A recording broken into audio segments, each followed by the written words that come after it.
So ahoy everybody. So we made it after a little bit of emptying the fuel tank out and having to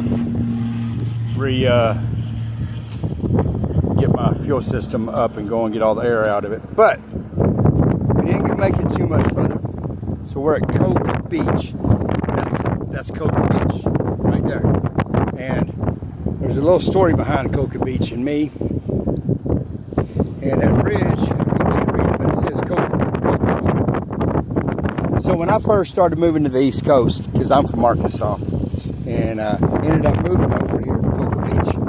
And at that bridge behind me, right there, and you'll see all these different sailboats all the way around it.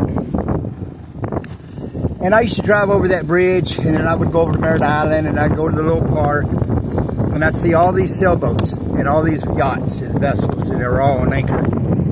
Well, I'd never been on a sailboat before. And I'd sit down at the park and I'd watch these boats. And so every now and then, every few days or once a couple of weeks or whatever, all these boats would move around from one side of the bridge to the other. And I always looked out there wondering, okay, are those guys and those people are living on their boats? I said, hell, it's got to be scary, you know, because, you know, they face storms and all these high winds and lightning and thunder and hurricanes and all these things. And I experienced my first hurricane as being a landlubber here in Cocoa Beach. But I would watch all these boats and these vessels move around from one side of the bridge to the other due to the storms, winds, hurricanes, and different things.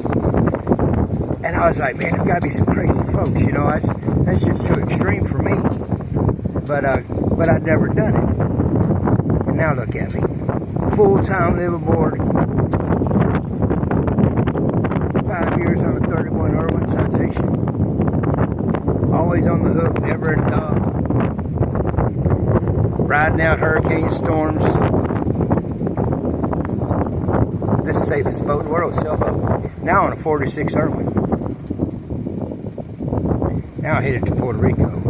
Man, just the thought of me thinking back of then. Now we're talking about not 6 years ago. Six and a half years ago. Before I ever got my 31 Irwin.